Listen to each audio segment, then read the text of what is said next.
Hey everyone, and welcome to Sasquatch Theory, a place where you can freely share your encounters and the truth with someone who understands.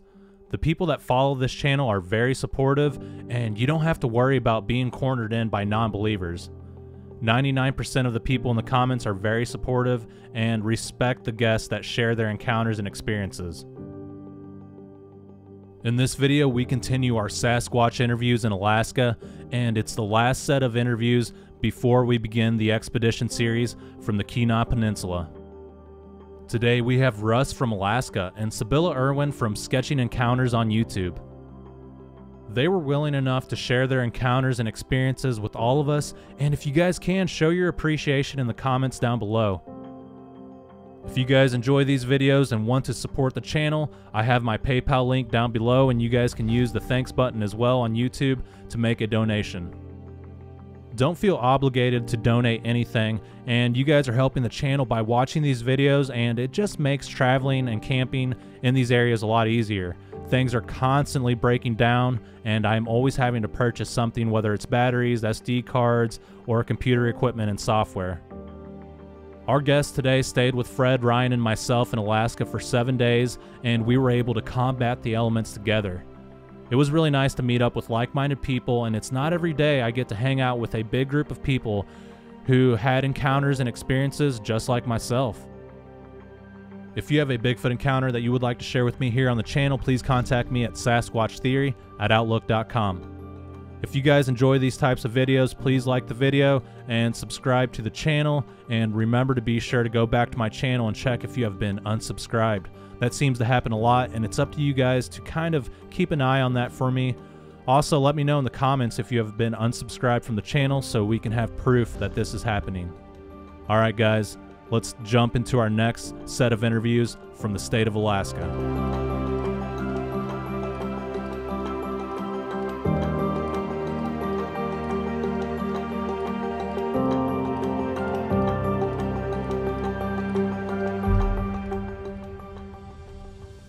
Alright, so when did you have your first hairy man experience?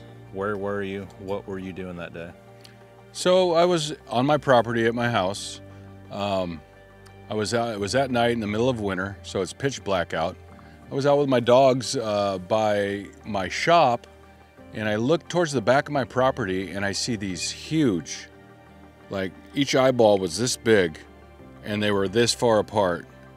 So, and it caught my attention, and I'm like, huh. And I shined my light on it, and I started talking to it, like, hey, how are you doing over there? You know, I didn't know what it was, didn't blink or do anything. It was just stood there. Mm-hmm. And I don't know if they were orbs, if they were eyes. It was really, really weird. So I just stood there for about 5 minutes, and then it's middle of winter, so it's cold, and dogs didn't react, which was weird. And so I just ended up going inside after that. And then I don't think I came out to the next day, and of course they were gone. What time of year was it? So I want to believe it was around, if I remember correct, I think it was November or December. What time of day? What time? Oh, it was. Let me think. I'm trying to draw up the old memory files. Was it dark out? Oh, yeah, but it was in the middle of winter, so we only get that time of year. We only get 3 hours of light a day. Okay. 3 to 4. Now, were these eyes self-illuminated, or did you hit them with a flashlight? They weren't self-illuminated. When I go outside, I always have a headlamp on, and then I have a bright flashlight too, and a bright headlamp. And I had my headlamp on, and one of my dogs was over by the corner of my shop, so I walked over there, and I'm always, being in Alaska, you got to scan for critters. I scan for moose all the time, because they're dangerous animals, and they go through my yard constantly. So, but I just happened to turn my head and got a glint of this, and then I shot back over to where the whatever they were, eyes or whatnot, and then I took my flashlight and beamed it. Now I couldn't see anything, but these, and they did glow with and like eye shine. And they what color were they? Green with yellow around the outside. They were kind of a greenish yellow, and then they had yellow and around the outside, if I remember correctly. And I thought it was some kind of a, after that it was a red ring. Okay. There was some, it was multicolored. It was, you know, it's hard to explain, but like I said, I just talked to her like 5 minutes and was like, hey there, and don't know why I was doing that and responding the way I was responding, but that's what I did. And then I just, like I said, I went inside with my dogs and called it a night. Yeah. Why do you think the dogs didn't react to the situation? That's a good question. You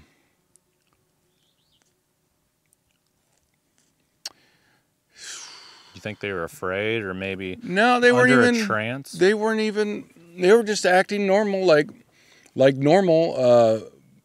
And I was sitting there talking to this whatever it was, or whatever whatever it was, and they were just doing their own thing.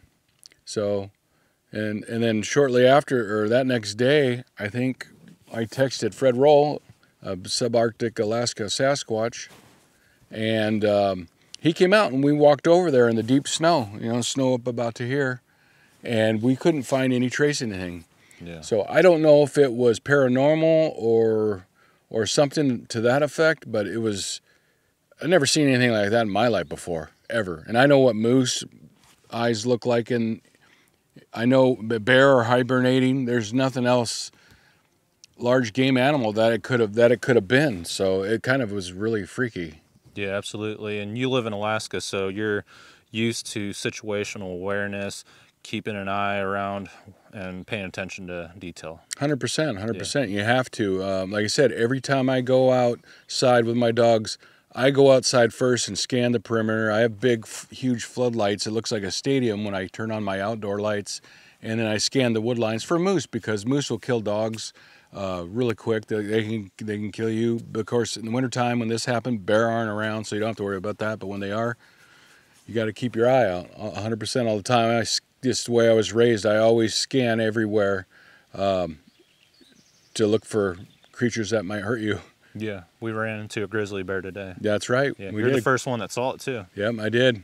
It was a pretty energetic moment when it was probably around a 2-year-old grizz, and it just had left its mom possibly this season.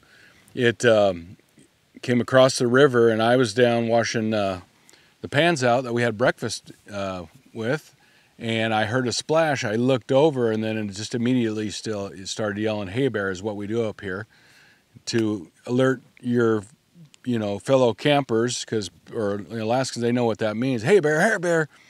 And everybody kind of sprung into action, and I was banging on the cast iron skillet with my spatula, and thank God it decided to go the other way, more or less. It was really close though. Yeah, it was pretty close. It was pretty close. Yeah, I got some video footage of it. Okay, so you met Fred, and you spoke with him about your incident. What else took place? Have you experienced anything else? Yeah, we basically just talked about it, went back there and looked, and we didn't really find anything. The next one was the footprints that I showed you the pictures of that go right by one side of my house, which is my kitchen and living or dining room area. And I showed you the pictures of them. They're these large, look like footprints with like a 40 some odd inch stride. The prints themselves, I can't remember. I have to go back and look in the photos, but I think they're at least 14 to 16 inches. It's not moose. I know what new moose prints look like. I know what dogs pounding through the snow look like. This is like, it was just crystal clear imprints, no drag marks, and they had a huge gate to them, and went back in past my house back into a game trail where a lot of the moose come in and out of. I have a couple game trails. The tracks were in the same area where the deer normally cross. Where the moose do, yeah. Okay. Yeah, there's 2 places on my property. One by that side of my house, I said. The other one's on the other side of my house. It's another trail. There's 2 of them that come right through, and they come right through there. So this is a trackway that's going, there's a game trail over here. Goes right by my house, by my kitchen and my dining room. So those are the footprints. There is the footprints right there. There's my glove next to one of the footprints. So that's pretty big. Huh? Yeah, those are big Carhartt gloves, and then that's the trackway. Wow. They're in line. Yeah. Yeah. Yeah. That's what Dr. Jeff Meldrum said. And then I measured it. He is one cool guy, man. Yeah, he is super cool. He's a mellow dude. I measured it, but I went from toe to toe. Toe to toe is 44 inches. Well, here's right here, maybe 42 inches. Mm-hmm. Toe to toe. That's what I did in this one over here. This one over here. Toe to toe, and it was yeah, like 42 inches toe to toe. Dang, that's pretty big. Yeah, and that's the trackway right there. That's cool shot right there. Yeah. You know, and you went right back into that game trail back here. There's a game trail where that's where the moose come through. Really? On my property. And yeah. what month was that? This was January 13th of 2022. Wow. And then I've had wood knocks since, and I've had what else? I've heard footsteps in the back of my property. Mm-hmm. Yeah. Where I've heard the snow crunching. Yeah. Mm-hmm. And like I was telling Some of Sybilla, those are the creepiest. yeah, I could hear the footsteps and the crunching of the snow, but I could feel the impact. Yeah. Not in the ground, but it was, I don't know how to explain it. No, it was like a concussive feeling Yeah. in the chest. It was I know like exactly what you mean. it was, I couldn't feel it on the ground, but I could feel it through the air or something. You know what weird. what it felt like to me was like a presence, like a real presence. You know what I mean? It was really weird. It's hard to really put into context. Most of the time. And how big did you say the tracks were? I want to say, we'd have to go back and look at the pictures we can do later, but I want to say they were 14 to 16 inches. Okay, so pretty big. Yeah. And I showed them to Jeff Meldrum when I went to the Bigfoot conference in Fairbanks, Alaska, and he was very interested in them. He was like, he looked at them, and I can't remember his exact comments, but he did say that's really compelling because the way that they weren't spread apart like humans, and how they were more in line, but just off a little bit, mm-hmm. and the length and the view of the footprint. Now the footprint isn't crystal clear because it had blowed snow a little bit and filled them in just a little bit, mm-hmm. but looks to me like a big footprint. Yeah. Yeah. Yeah, absolutely. I saw the video footage of it, or the mm-hmm. photos you had, and yeah, they were large tracks, and they were in line going down a trail, and it looked like you took the photos at nighttime. Yeah, it was, it's that was January 13th of 2022, if I remember correctly. That was in the middle of winter. Yeah. 3 hours, it might have been, I can't remember the time of day. I could actually look at my phone and tell you, but, it gets dark up here super early, so could have been 5 o'clock in the afternoon and it'd be pitch black easily. Right. Yeah. So. Okay, so do you think it was tracking down the moose, or do you think both creatures use the same trails? Like they all end up going down the path of least resistance? That exactly. I think it was just passing through. Mm-hmm. It just happened to pick my property to go through. There's nothing but at the time they built a gravel pit back there now, but at the time it was 40 acres of state land. That was just a big swath of land, so mm-hmm. nothing really back there. It just, it may have come through there before. It might have been, but I think it was just passing by. Yeah, I think so too. What else have you had happen throughout the years? Any other experiences? So 2023, and again, this is in the wintertime, I heard some really heavy footsteps, same place, the back side of my house, back of the property, where the one I was just talking about walked to, and where the eyes were. That was all, that one walked through the back of my property. This one was over on the other edge of my property in the back side of my lot, mm-hmm. and I heard this loud. I mean, I could hear the crunch of the snow, and it was like boom, boom, boom, boom. So it sounded like something that was taking long strides, heavy, because I could hear the crunching of the snow, but I could also feel the impact, but not in the ground.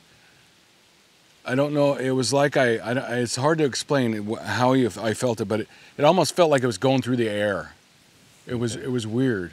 So there's a sensation like in the air, basically. Yeah, yeah. Could I you mean, feel I it don't in know your if it was chest? just the sound traveling the way it did. But it definitely was heavy, and That reminds me of Jurassic Park. yeah, exactly. That's a good analogy. It was like the T-Rex. Boom, boom, boom.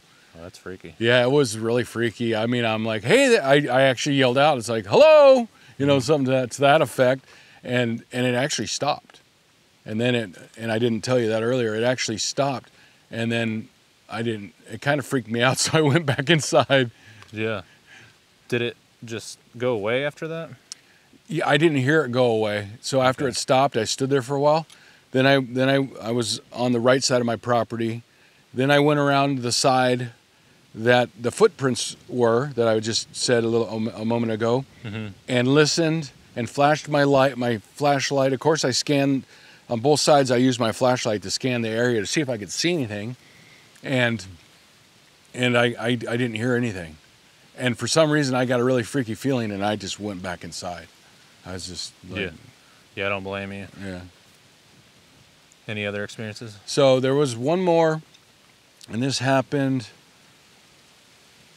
I want to say, the summer of last year. I was, if I remember correctly, I was out with my dogs again. I've got 3 chocolate labs, so I take them out all the time. And we were down at the head of my driveway, and I heard this loud crack, like a tree knock, and twice.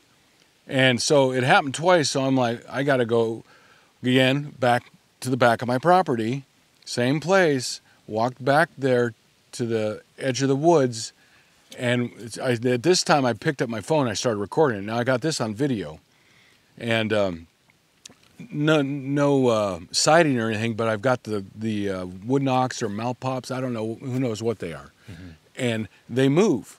So when I heard 4 of them, one like directly in front of me, and then I couldn't tell you in feet from back there, but let's just say about this far, another one, then another one, and then another one, and then it stopped. That was it. There's 4 of these loud crack, this snapping cracks. Yeah. I don't know if it was a tree breaking, or if it was a tree being hit, or like I said, a mouth pop or something. I mean, I've heard so many things too, because I've been interested in this since I was a kid. This phenomenon. So, but those are the only incidents I've ever had, and it didn't happen. Actually, let me go back. This all happened down where I live now, but when I lived in Fairbanks, I had 7 acres of property. I had a cabin on it, and one night I was sitting there watching TV, and I had this huge impact on my cabin.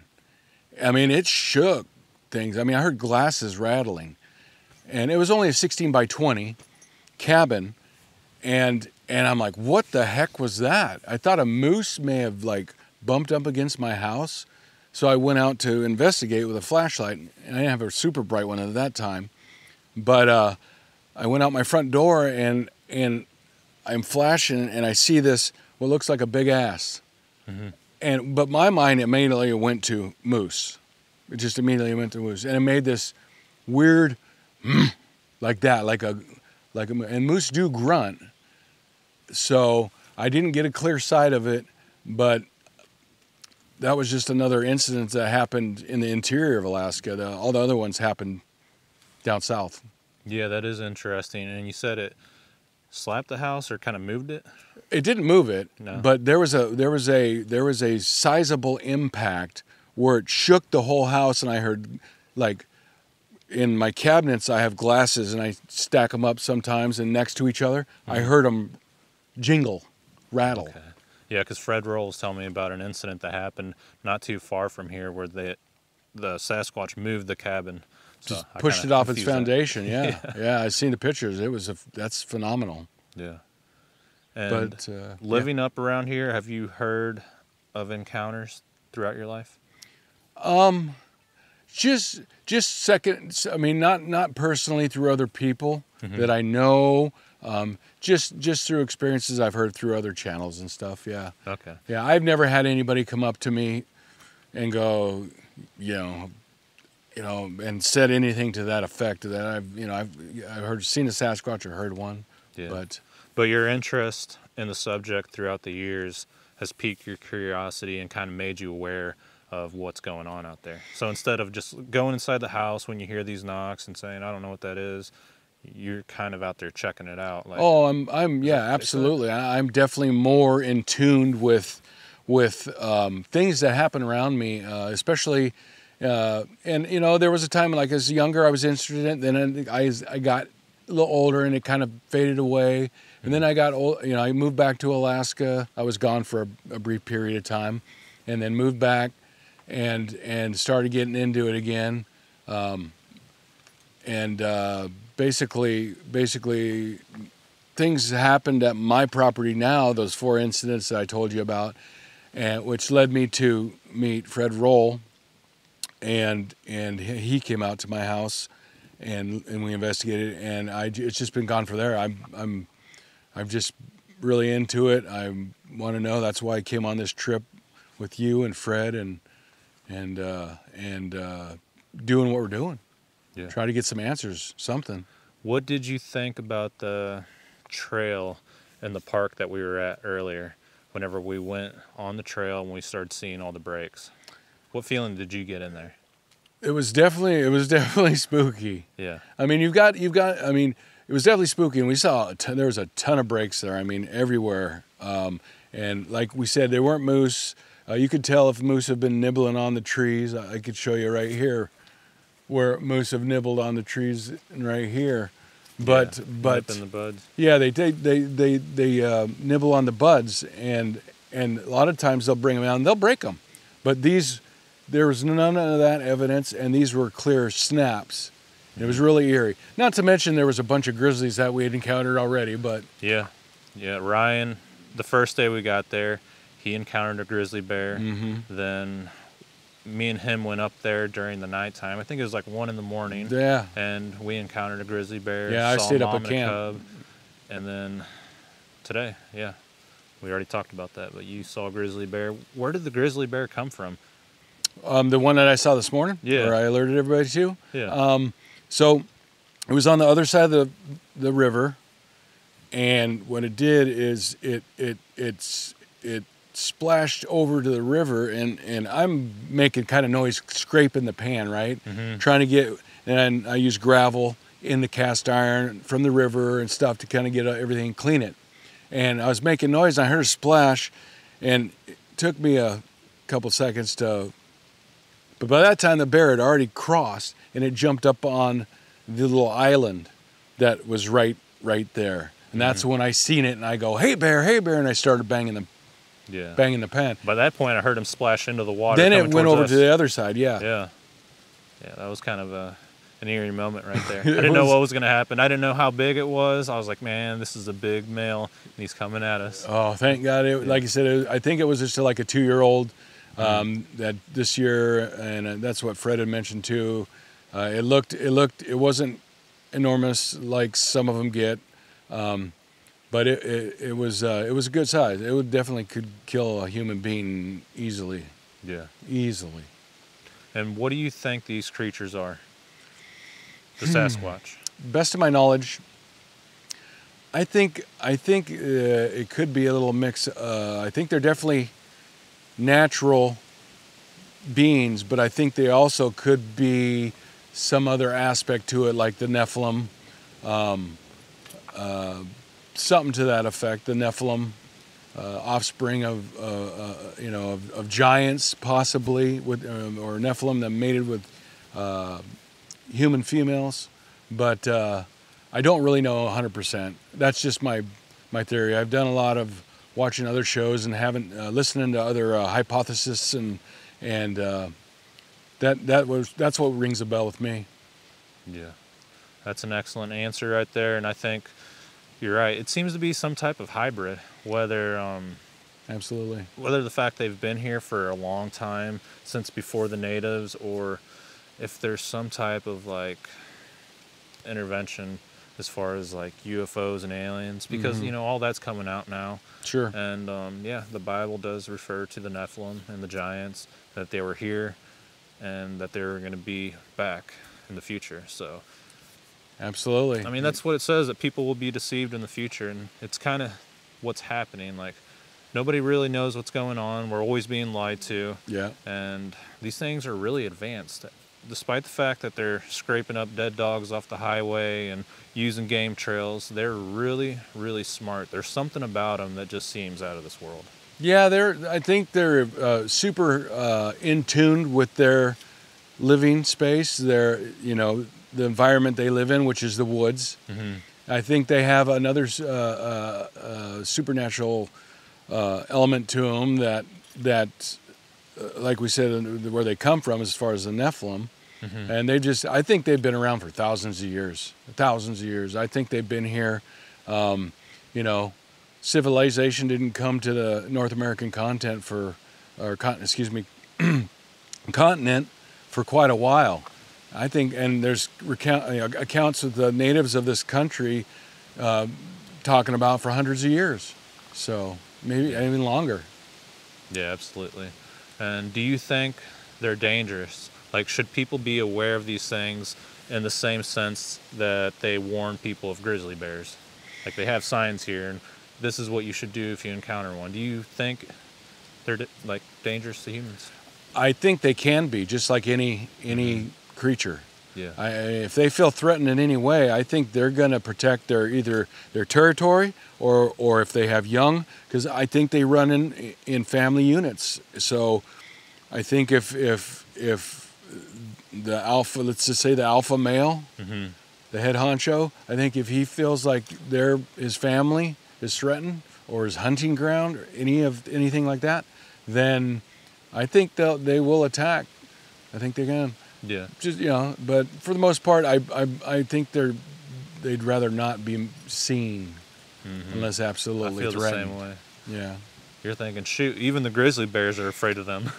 Oh yeah, most definitely. They would probably. I mean, the size of we've gotten recorded up, or people have said they have seen up here, something that big, it could take a 1,000-pound grizzly and probably just beat it to death and rip it in half. I mean, the strength of the things are immense. Oh yeah, I saw a documentary, and they interviewed a guy from Alaska. This was years ago, and he said he was on a fishing boat, and on shore they saw this grizzly bear running away from something, and it looked like it was scared, running. And he said he looked over, and there was this giant male Sasquatch standing there. Yeah. And he said it took off, and it was so fast. Like, yeah, extremely fast. They're fast. They're insanely strong. I mean, yeah, I would run too. Do you think the Sasquatch are the same size in all of North America, going down from Florida all the way up into Alaska? Or do you think that there's a difference within the Rockies, within the mountains? Well, if you even go all the way back east, I think it varies. I think the further north you get, even if you go to the southern United States, you work your way up into the Rocky, I think they get bigger as they go north. And that tends to be... That's like big game. Yeah, it tends to be, if you follow what animals that we absolutely know of, that's how it goes. Everything grows bigger up north, farther north you go. Yeah, even the vegetables. Yeah, even the vegetables. But I mean, I feel like since there's mountains here, they have to run up those mountains, and they need bigger lungs, like the elk, like the moose, creatures like that. So I kind of feel like with bigger lungs, you get bigger muscles, and you're more aggressive because you're around other predators that are as big as grizzly bears, or, you know, it'd take a lot to bring down a moose.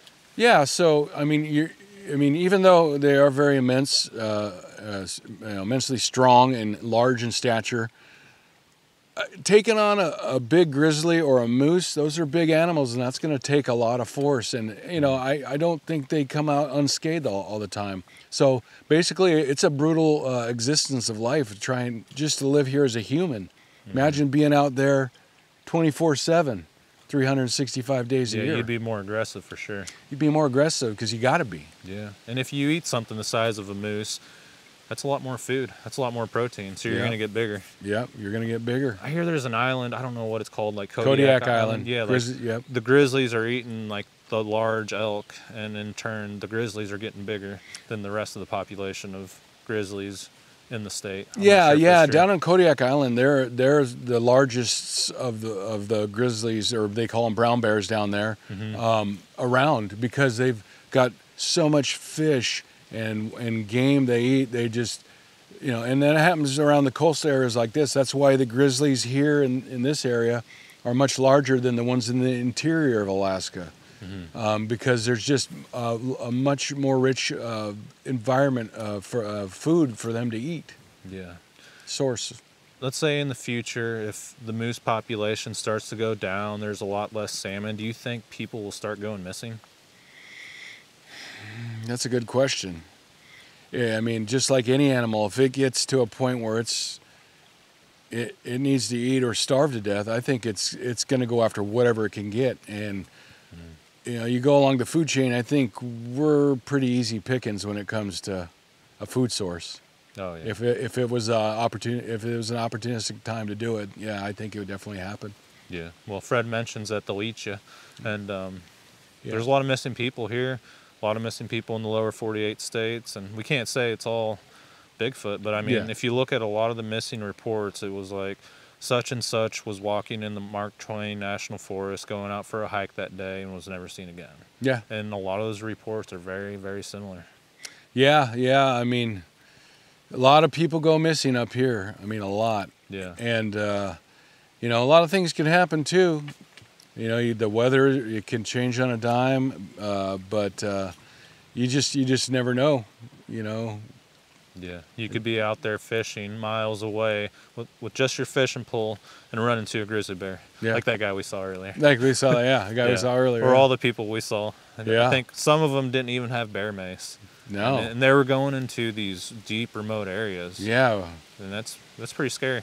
There was a lot more bears around where we were than the ones we saw, for sure. Yeah, I mean, I don't know what the laws are here in Alaska, but you should totally always have a firearm. Bear mace isn't going to cut it. Oh, 100%. I carry one in my person all the time, for personal protection. But then when I go out in the woods, I carry larger weapons, like my shotgun with the 3-inch slugs, and then I have a 44 mag with bear loads, casted lead bear loads, 300 grain bullets. So it's best to be prepared. Always, absolutely, always be prepared. Do you think something's going to happen out here? It could. There's a lot. There's a lot of wilderness out here. Yeah, for sure. I'm hoping it does. Me too. Do you have any questions for me? How are you enjoying your time up here? I'm having an excellent time. I mean, I'm always on edge, looking around, but overall, I'm just enjoying the woods. I mean, I'm always out in the woods, so being out here, I feel like I'm at home in a sense.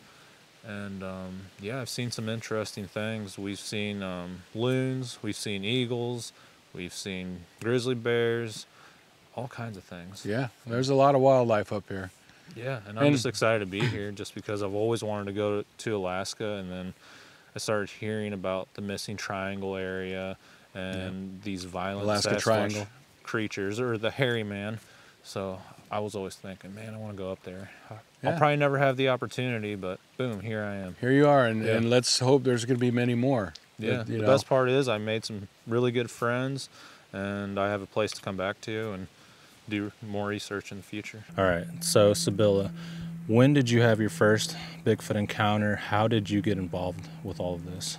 My first encounter was in 2008. And it was the second expedition I had been on with the BFRO. I had become a BFRO investigator in 2008 after my first expedition. It was one of those things that as soon as boots hit the ground and I set up my tent, I left that experience knowing this is what I was supposed to do. It was, you know how sometimes you just know this is your path. And after that first expedition, I was just So I just knew this is what I'm supposed to do with my life. So I started working with other investigators, went on just a whole bunch of private expeditions. That's when I first experienced infrasound, was on a private expedition. And what was that like? That was a really incredible experience. You know how you know your body really well, and you know when something weird, like totally weird, is happening that you've never experienced before. We had been up on this ridge like till 2 o'clock in the morning. It was one of those, you know, where it's like the 3rd or 4th day of an expedition and you haven't gotten much sleep. And I was so tired, I was falling asleep standing up kind of thing. We get back to our base camp, and as soon as we pull in, myself and another investigator were sitting in the back, and the driver got out and, you know, put the tailgate down. I jumped down, and I was standing there, and the other guy was still up in the truck, I think getting some water or something. And the next thing I know, there's like to my right, there's this low moan. It's a sound I've never heard before, and it was soft, but it was like this long carrying out note.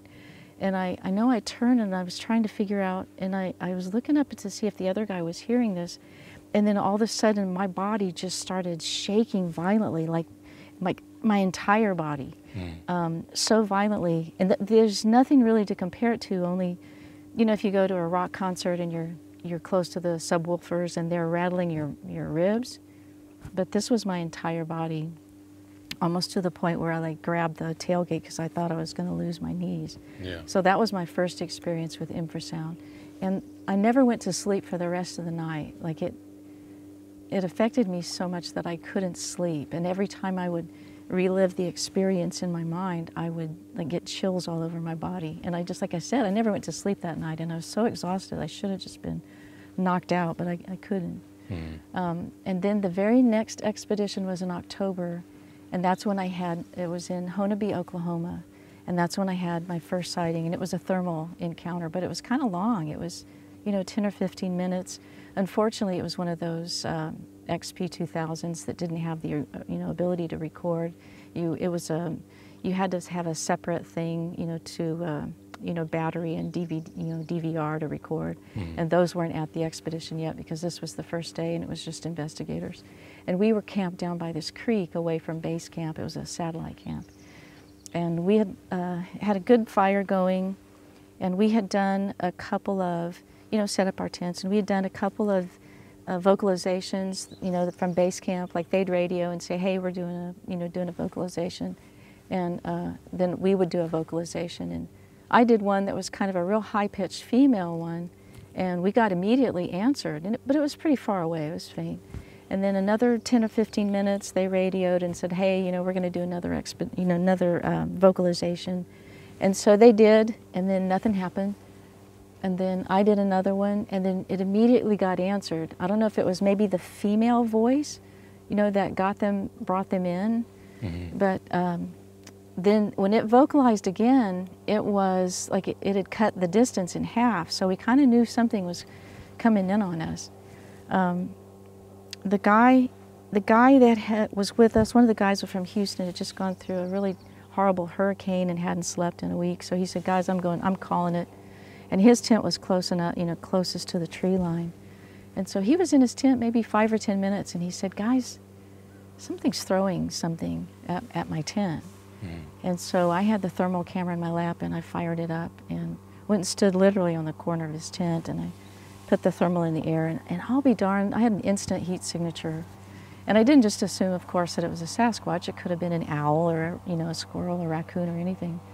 But I just kept the camera there, and within maybe a minute or two, all of a sudden, here comes this head and shoulders, like super, super slow.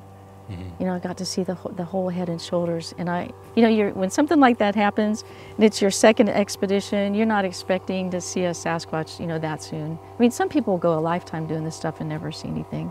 Yeah. So I was just, I think I was just in shock at first, and then it slowly went back behind that tree, and a couple of minutes later, here it comes out the other side. Again, just super, super slow, just super slow.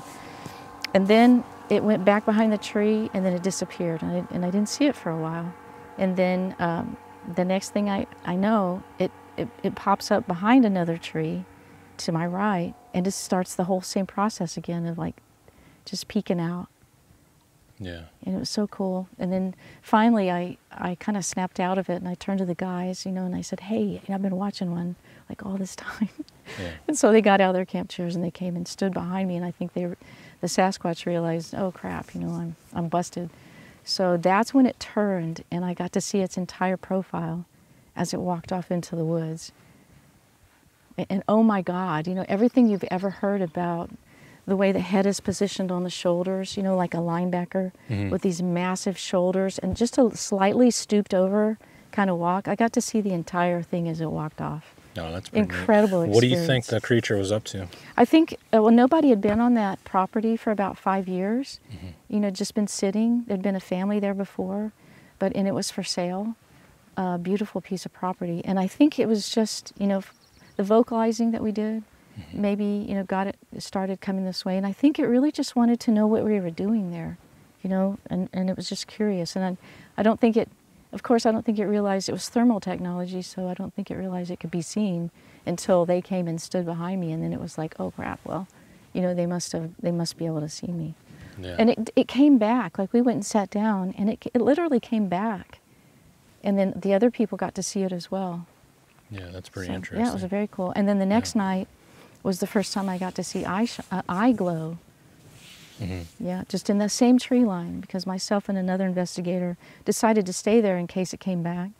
And we were standing in the back of his truck and just, you know, talking quietly. There's no we don't use headlamps or flashlights or anything. And we're just standing talking, you know, your elbows on the cab, just watching. And all of a sudden it was just like bloop, white glowing eyes. Yeah. And there's nobody's shining anything. And I turned him in, I was saying, you're seeing that, right? He was like, yeah, it's eye glow. And I hadn't seen it, you know, and a lot of people are still on the fence, or they were at that time. This was 2008. So a lot of people were still on the fence about eye glow. Were they self-illuminated? Yeah, absolutely. Okay. 100%. Yeah. Yeah, it wasn't eye shine, because there's not even, you know, enough ambient light for that. Yeah. Yeah. We don't have to put this in the film if you don't want to, but the expedition in Honobie, Oklahoma, was that the ones that Troy Hudson worked on? Okay. Yes. Okay. That's sure interesting. Was. In fact, he was the one who jumped down. Oh, I forgot that part. He had been in the truck and, you know, getting some ice, and he jumped down, and I guess I had some, well, I had expected him to say, what the, you know, was that? Because I thought it was so loud to me. I mean, it first started out real soft, but then I was shaking all over, and I thought, how could he not have heard that? And I expected him any minute to turn around and say, what was that? But he didn't. Like, he didn't react. And when he jumped down, I guess I must have had that look on my face, you know, that shock. And I was still shaking all over when he jumped down. And then that's when he looked at me and he goes, what? What happened? And I still am shaking. I'm like, you didn't hear that? You didn't hear that? And he said, no. And he said, what? And I said, and I guess I was still, I don't know, maybe put his hand on my shoulder or something. I'm still shaking. And then he yelled out to the other guy. He said, she just got zapped. And we were planning on staying there. Mark was building a cabin, but he had a Connex box that he was sleeping in, you know, living in while he was building his cabin. And we were just going to sleep in that box. And after this thing happened, they were like, we're not staying here. Yeah. Yeah, I don't blame them. Yeah, they didn't want to stay there. I would have stayed there, but they were like, no, we're getting out of here. So. Yeah, it's freaky stuff, that's for sure. Yeah, it's cool. I mean, it didn't really scare me, but it's just one of those, when you have an experience with your body like you've never experienced before, it's never happened before or since, you know that they're doing something to you. It's got, you know, it's from some external source, and I heard, you know, a soft moan beforehand. It was really, really cool. And the interesting thing was, where that infrasound experience happened was literally just about a mile from where I had my first sighting. And literally catty corner to where I got zapped is where the siege of Honobie took place. Okay. So all this stuff took place in the same areas where there's been past reports and encounters. Right. Yeah. Yeah. And for anybody who doesn't know anything about the siege of Honeby, they should look it up. It was an incredible, incredible thing that happened there. Oh yeah. I can't imagine what it was like being the family members and being terrorized by these creatures. Yeah. And I don't know if I've ever even talked about this before on camera, but there was a woman in Honeby who had a restaurant and some cabins, and we used to stay in those little cabins sometimes.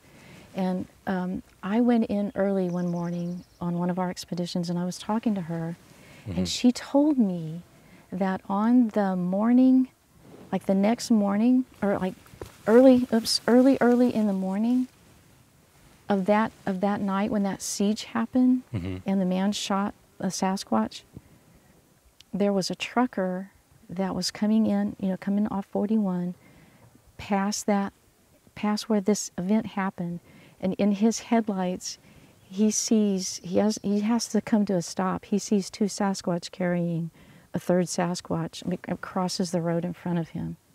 Wow. And then it shook him up so bad. He drove to her restaurant, and when she went to open the restaurant, he was sitting in the parking lot in his 18-wheeler, and he came into the restaurant, and she said he was just white as a sheet. And she asked him, "Are you okay?" And she finally, she made him a pot of coffee, and she said he was still shaking so hard he could barely get the cup up to his lips. Oh wow. And he told her the story about what he had just seen, and she didn't know anything about what had happened the night before at that house. Yeah. So here's just this guy telling, and she says, well, he tells her where it is, but and she's trying to think of whose house that is and everything, and she thinks she knows who it is, but she doesn't find out until much later what actually happened that night, and then she puts two and two together. This trucker saw the Sasquatch carry the body of the dead one away. Yeah. Well, if that's true, then they carry off the dead. Absolutely. And God knows what happens to him. And he disappeared. She doesn't know. She doesn't know whatever became of him. But yeah, I heard Wes from Sasquatch Chronicles talking about that. That whenever the property owner shot this one, it was flopping around the yard. But when it went up to the wood line, like there was more of them, and they were like very upset. So it sounded like they wouldn't let that guy go up there to see. Oof. Yeah. No, So you wouldn't want to do that. No. You would not make it out of there. No, absolutely not. Yeah. And I remember him mentioning that, I don't know, like feds and stuff started showing up on the property, and they told him not to go out there. And Yeah. it was pretty weird. Yeah. And the reason Mark bought that property is because it was right across from that site. Oh, okay. Yeah. So the BFRO ended up buying the property? Well, it was a guy who was with the BFRO. Oh, okay. Yeah, he bought that property and is building a cabin. Yeah. Yeah. That's Nice interesting. guy. He's a dentist. Oh, okay. Yeah. Really nice guy. He still owns it? Yeah, I think so. Yeah. Maybe we need to go out there one day. I'd love to. investigate. Yeah, he's a great guy. Yeah, it's not too far from Missouri, so Yeah. Yeah. it's kind of close to me compared to Alaska. This is true. Yeah. Yeah. So what else have you encountered and experienced? Anything else? Another infrasound experience, I've had 3, and another one that was very interesting was I was on an expedition in the Upper Peninsula of Michigan, and there was kind of an incident the night before, but we really didn't know. You know how sometimes stuff happens and you really don't know what to make of it? Mm-hmm. There was some friends of mine. This was their first expedition, and they set up their tent, and I put mine here, and there was an apple orchard in kind of a marshy area. And they got a little freaked out when it was time to go to bed, so they asked me if I'd sleep in the tent with them, so I did. And her 18-year-old son was sleeping next to the wall, and she was in the middle, and then me. Well, sometime during the night, he tells us this the next morning, something walked real stealthily up to the tent, and then all of a sudden, he couldn't breathe. Like he had asthma as a child, and he said, I started having an asthma attack. Mm-hmm. And then, eventually it went away. And so he told us that morning, and, his mom was concerned, and she said, what in the world? Like, you haven't had asthma since you were like 10. And he was like, I don't know, Mom, but I couldn't breathe. And so, she was concerned, and then, we kind of went on with the rest of our trip. Well, then the next night, I'm staying in my little, 2-person tent, close to them. Mm. And all of a sudden, it's the same thing. I wake up, And you know, you hear those stealthy, you know, that, you know, and then there's, you know, seconds and seconds, and then another step, you know, like really, really slow. And you're like wide awake, your full attention is on listening for when the next step is going to fall. And then this thing walked right up to the head of my tent. I mean, right up to where my head was. And, you know, something's going to happen, but I don't know, you know, your heart's like breaking your ribs. Because it's a scary kind of thing, because anything could happen. The next thing I know, I could not inhale, which is a freaky feeling if you've never experienced that. I never had asthma in my life. So it's kind of like if you inhale and you fill up your entire lung with to capacity, and then you try to breathe again, and you're just going, and you can't inhale any air. Like this is something I've never experienced. Yeah. So this thing's standing there, and that's what's happening to me. And kind of like you got the wind knocked out of you. No, it's like your lungs are full. Your lungs are so full that you can't fit any air inside them. Okay. Yeah, that is strange. Yeah, it's like your lungs are blown up. And so I didn't hear anything. It's just like all of a sudden I wasn't able to breathe. And then I didn't panic. I just thought, well, I'm going to just lay here until I can. And then I'm going to roll over and make a lot of noise in my tent, you know, in your sleeping bag and everything. And maybe it'll stop. And that's exactly what happened. It just stopped. Yeah, we'll do that. So after you had these encounters and experiences, you started to sketch out the Sasquatch, or were you doing that prior before this? No, it's actually a Wisconsin investigator that called me up one day and said, Sybilla, he knew I was an artist, and he said, Sybilla, would you, this woman had this sighting, and she found something on the internet that's kind of close to what she saw, but it's not, you know, it's not right. Could you possibly, you know, fix that for her? And I said, sure, just tell me what needs to be fixed. And so I worked on it, and I shot it to him, and she was really happy. And then, of course, that got the ball rolling, and then he found some other witnesses. So that's how I started working, doing witness sketches, which was kind of a perfect marriage of, because I had been doing a lot of photographic paintings, so they look like a photograph. I love to do portraits of, you know, birds and horses and animals. And so this was like a perfect blend of, you know, being totally witness driven. Like my witness sketches are not my idea of what they saw. My sketches are, you tell me, you know, it's an interview that I do, the process is, and I ask you a bunch of you'll see, because you're going to go through it with me. I'm going to ask you a whole bunch of really detailed questions, and that helps me paint the picture of what you saw.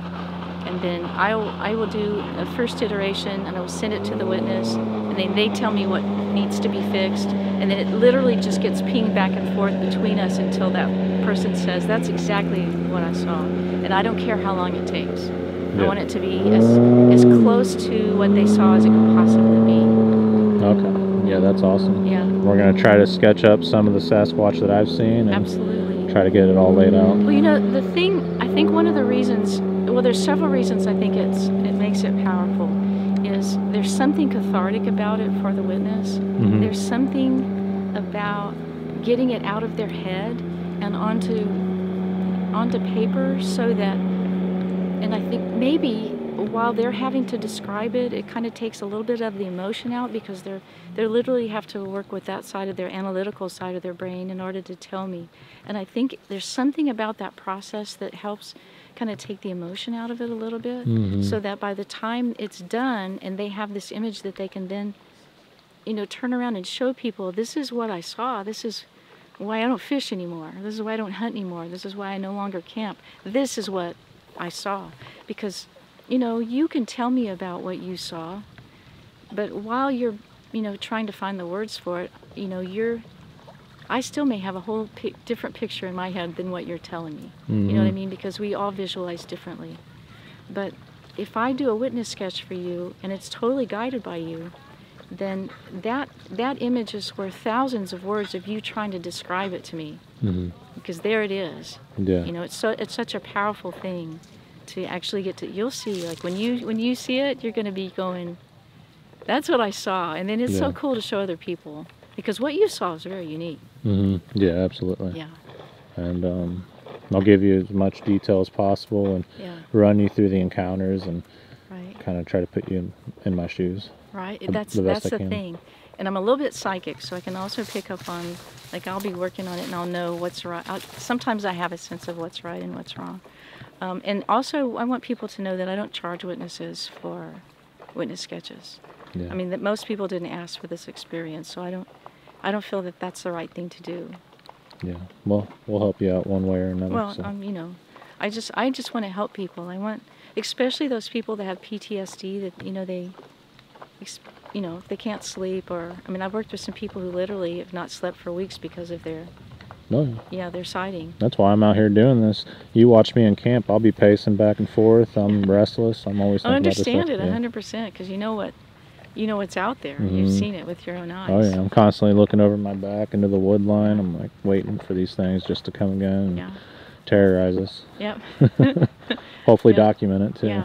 So and people can find me at Sketching Encounters, or they can go to my website, like SybillaIrwin.com, and you know, Facebook. Just message me if you'd like to have a sketch done, or and people need to take account that she can get busy doing this because the drawings take a while to do, contacting people while other new people are contacting her. So just be patient, give her time, and she'll get back to you. Absolutely, absolutely, I will. Yeah. Yep, and Brutus will help too. Brutus is really cool.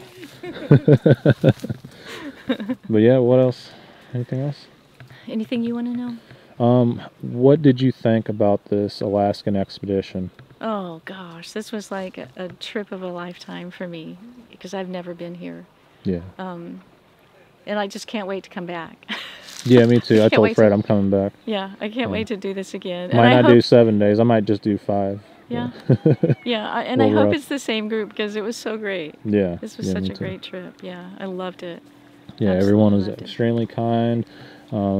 Every person here had some type of encounter or experience, and it was just mind-blowing. It's stellar. Yeah. And Alaska is, you can't even wrap words around the beauty around every corner. Like, every corner has a different incredible view. Yeah. How did you feel about the grizzly bear heading straight towards your camp? I thought, well, you know how, I don't know, at the end of the day I always think of what my favorite moments were. And that was my favorite moment of that day, was watching the men around me react to that bear coming close. I mean, like, he was saying bear, bear within 2 seconds. Fred had already had his pistol out, and then, you know, all the other guys. It was just, Russ was hitting the cast iron skillet. Ting, ting, ting, ting, ting. Yeah, that was actually my favorite moment. Yeah, because everybody was so on point. Yeah, nobody jumped in the boat and left you. No, nobody freaked out. Yeah. And then after we kind of realized it was doing what a bear's supposed to do, you know, the cameras were coming out. Yeah. It was great. Yeah, I was more worried about Mama Bear coming down the corner. Me too. I was a little concerned about, because he looked pretty young. Yeah. The young ones like that, they get hungry though if they're kicked out. Yeah. He was beautiful though, right? Yeah, he was beautiful. Yeah. He was just looking for some salmon, then smelled some food at camp and got excited. Bacon was going? What was going? Something was going. Yeah, we just cooked breakfast, so he was coming in for a meal. Following the trail. Yeah. But there was a lot of grizzly bears in that area. Yes, there was. Yeah, a lot of tree breaks too. So if that's where all the grizzly bear like to hang out, I imagine the Sasquatch. Yeah, the Sasquatch were pretty close by. Yeah. But yeah, I appreciate your time here, and thank you. It's been a pleasure meeting you, and I'm looking forward to working with you. Yeah, it was a pleasure meeting you. Thanks to Fred and supporters, we were able to come out here, and it was awesome. Yeah. Hopefully we can do it again. Absolutely. Yeah. Next time we'll go, let me zoom in, we'll go way out there and camp on that mountain. Yeah. Danger Mountain. It's called Bear Mountain, I think. All right, thank you very much, Russ and Sybilla Irwin, for sharing your encounters and experiences with all of us. And Russ's encounters did sound like Sasquatch. Those tracks were really big, and I don't know what else that would be, honestly. The Sasquatch do use game trails, and they follow the food, and that seems to be exactly what was happening there. He talked about seeing eye shine, and he described how big the eyes were, and it does seem like the Sasquatch were around his property, so I think If that happened before, it will most likely happen again, but you never know. Another thing is Sasquatch will go up to the house and slap it really hard, so I think they're just trying to get people's attention, possibly trying to scare them, and I don't know what their true intentions are when they do that, but it is startling, to say the least. When he described the footsteps he heard, it really reminded me of Jurassic Park, and I think that's a really good comparison when talking about these creatures because they're so big. Some of them can be up to 14 feet tall, maybe even taller, I'm not for sure, but whenever I seen the eye shine outside of my house one night, the eyes that were low to the ground went up like an elevator to about 13 or 14 feet, and it was very fluent, and I just couldn't believe that they get that big even here in Missouri. Where can something of that size hide without leaving any sign or trace, and how do they avoid people constantly? I do believe there is another element to this activity, and there are reasons why they hide the truth from us. Sybilla's encounters in Oklahoma were very interesting, and it sounds like she's had a lot of activity there. When she described the juvenile slowly hiding behind the tree and then coming back out again and doing the same thing over and over like it was playing peekaboo really reminded me of the encounter that I had here in Missouri. If you guys enjoyed this episode, please be sure to give the video a like and subscribe to the channel. And if you have a Bigfoot encounter that you would like to share with me, please contact me at sasquatchtheory@outlook.com. Thank you everyone for taking the time to watch these videos, and until the next one, take care everyone and God bless.